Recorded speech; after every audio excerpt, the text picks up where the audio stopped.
Okay, here's a lesson on how to buy a used car. Probably one of the best lessons you'll ever get from David's Farm. Because buying a used car is like choosing a girlfriend. You never know what you've got till it's too late. And then you're in it for the long time sometimes. So anyways, here goes. Okay, first is the overall visual impression. Does it look beat up? Does it look rusty? Has it been repainted? Has it been in an accident? Well, here's a few tips to know. Of course, if there's a slight color mismatch, that panel's been repainted. Next thing is, look at all the edges around the vehicle, everywhere, for overspray. Where they didn't tape it quite right and a little bit of paint got on the trim, that's another way to tell you. Stand back and look down each side of the body for waves and ripples. If it's an older car, look to see if it's been repaired around the dog legs or wheel wells.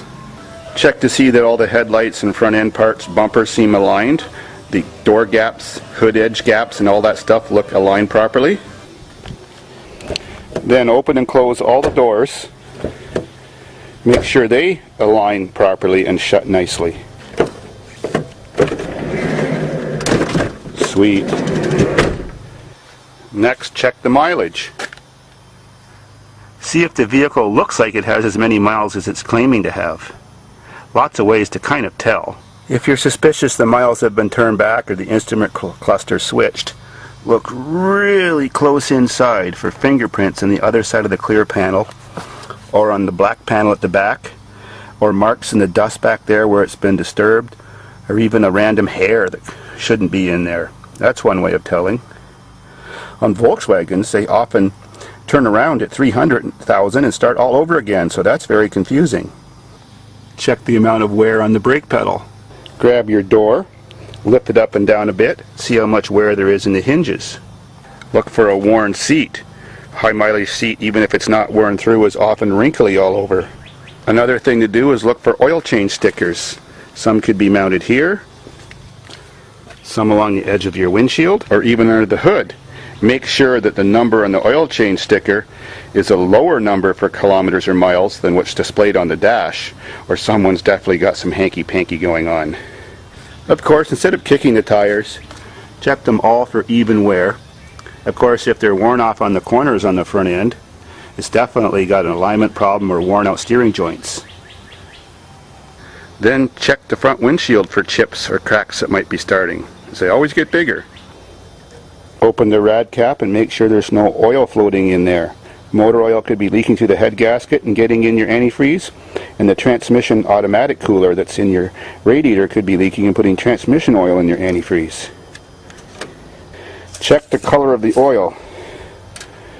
Being black is no big deal, but just make sure it's not coffee colored or creamy colored or white, because that means you've maybe got head gasket problems too, or cracked head. Check the tranny oil. Well, if it's bright red and nice and clear and doesn't have like a burnt smell to it, that's good news. It's hard to tell about batteries, but you can maybe get an idea looking at one. Sometimes they're dated. Now, most important, the engine. Start it up and listen to it. Listen for ticks, clicks, growling sounds, like could be a water pump or an alternator bearing going. And very most importantly, check the blow-by. All worn engines have blow-by. But if you see lots of colored smoke coming out of there, or it's going poof, poof, poof, poof, poof, that means one or more cylinders have bad compression. Or if there's just lots coming out, it means the engine's very high miles and tired. Some blow-by is okay, that's normal. Put your hand on the motor and see how smooth it runs. If it's got a bad cylinder, it'll be going a little bit and a little bit of shake. You don't want that. If you can see the radiator, it's most important to check the bottom part, because that's the part that salt and everything rots out. So you want to check, your air conditioner radiator and your engine radiator. And for leakage too. Now the tailpipe is important too. There should always be something in there, a tiny bit. But if you do that and there's lots of black, and if it's not a diesel, that means it's not running right and it's burning way too much gas. Now this fan's a diesel, so that's normal. Next, start it up and turn the wheels all the way one direction. Take a peek underneath, turn the wheels all the way the other direction, take a peek underneath. So if it's front wheel drive, What you're looking for is the condition of the CV boots, or constant velocity boots, for cracks and grease coming out, because that's an extra expense. Check your struts or shocks for oily condition. That means leakage. That's bad, you know, got to get them changed soon. Check your transmission from the side view and underneath to see if it's leaking. Check brake flex hoses for cracks in them. Crawl underneath and look for major engine oil leaks, like rusted out oil pans or lots of oil leaking where the motor meets the transmission, because that's called the rear main bearing seal, and that's the hardest and most expensive one to change. Some vehicles involve removing the motor and transmission, or just the transmission to do that. While you're under here, look at the frame and everything to see it hasn't driven over curbs and rocks and all scuffed up and damaged. And then take a close look all underneath for how rusty the gas lines are, the brake lines are, how rusty the gas tank is. If it's got a metal gas tank, whether it's got damp spots where it's sweating and leaking. Check the exhaust system, you know, rust and holes or parts replaced. Make sure it still has a catalytic converter on it, or down the line someone's going to make you put one on. See that it has a spare tire. Check to see if the rear window wiper works, if it has one. Check the emergency brake. Horn. Also check to see how the tunage plays. Sweet. If it's got air conditioning, check that too. If while the air conditioning is on and the compressor down below there, the clutch is clicking off and on fairly frequently, that means it's low on Freon. If it doesn't turn on at all, it means it's probably got no Freon, because there's a switch that doesn't allow it to turn on and there's no Freon. Of course, look for leaks on the engine. Could be bad gaskets or seals. Ask when the timing belt's been changed, if that's appropriate, or you know that engine has one. Check to see that the driver's seat slides back and forth. If it's jammed, that often happens because the car was in an accident and the mechanism is broken. See that there's no damage around the keyhole or outside door locks, meaning the vehicle could have been stolen and recovered. Now check the paperwork, like the ownership or title. You want to be sure it wasn't a crash recovered and repaired vehicle, you know, one that was bought from an auto records or from an insurance company and fixed up. That's called a branded vehicle, and it should be mentioned that it's branded, which means it has a lower value because the vehicle was a total write-off. Now take the vehicle out for a drive. You want to, of course, go on the highway, find a flat spot, let go of the steering wheel, and see if it pulls hard, you know, to the right or left, meaning an alignment problem, or see if the steering wheel is shaking, meaning off balance or bent rims. Look for damage to the hubcaps or rims to see if it's hit a curb. Listen for howling sounds coming from the wheels, which means bad wheel bearings. Aim for another bad spot of the road with lots of potholes or cracks. Listen for noises coming out of the front end, which could be bad ball joints, bad shocks or struts, and it could be just simple things like bad stabilizer links, which are cheap and easy to change.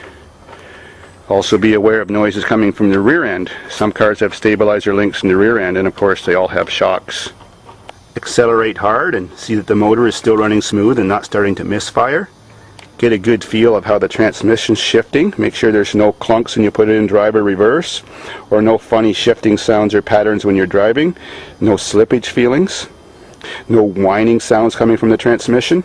If the engine's kind of boggy and doesn't want to accelerate, the catalytic converter could be clogging up. If it's front wheel drive, take it slowly around some sharp corners with the steering turned all the way in either direction, and listen for clicking sounds coming from the CV joints. If they're clicking, they can't be repaired, they have to be replaced. Do medium speed gentle turns in each direction, and listen for humming noises coming from the front wheels. That'll also tell you that your wheel bearings are getting close to going bad, because sometimes they don't always hum in a straight line. Check the lights in the dashboard, that your airbag light's not on, your engine light's not on, and your ABS brake light's not on, of course, and check the oil pressure if it has those particular gauges, and temperature while you're driving. Well, now if you like the vehicle, hopefully you've done your research on that model of vehicle and you know how much it's worth, or how much it should be worth, and start to do your dealing with the person and try to work out a price that you think is reasonable. If you buy a car from a car dealer, you're likely paying $1,000 more or more than you could get it for privately or for some other kind of deal like that. and you're paying more taxes and fees, but you might actually get a warranty, so sometimes that's worth the extra money. You can also find out if the vehicle still has some factory warranty on it or extended warranty someone may have purchased. It's not really that important that it was a one-owner vehicle. The one advantage of having more than one owner is that every time it changed hands, the new owner usually got more stuff fixed on it. Sometimes one-owner vehicles have so many things lacking in repair. If you search sites on the internet, you can find out what kind of problems that particular vehicle could have, like a history of intake manifold gaskets or head gaskets, air conditioning leaks, whether the transmissions have a tendency to go bad in those vehicles. So learn all those things first, then take a look and ask questions. You can also go to car auctions and buy vehicles. That's how I bought this particular maroon van. I got lucky, got it really cheap, but you never know, you're taking a chance because at a car auction you can only see it running as it's just driving past you, but you can't actually go for a drive and test all those other things I mentioned. So if you do want to buy one from a car auction, know what you're doing, or take someone with you who has some experience, because you actually could save another $1,000 compared to buying it privately. More kitties, gee. So that's most of what you should know. This may be one of the most valuable lessons you'll ever get off YouTube. Certainly will help everybody else who watches this video. And finally, and maybe most important, is do your research and find out if there's any money owing on the vehicle. If you buy it and there's money owing on it, you could very well be stuck with someone else's debt and have a debt collector take the car away from you, or you have to pay their debt back. So good luck.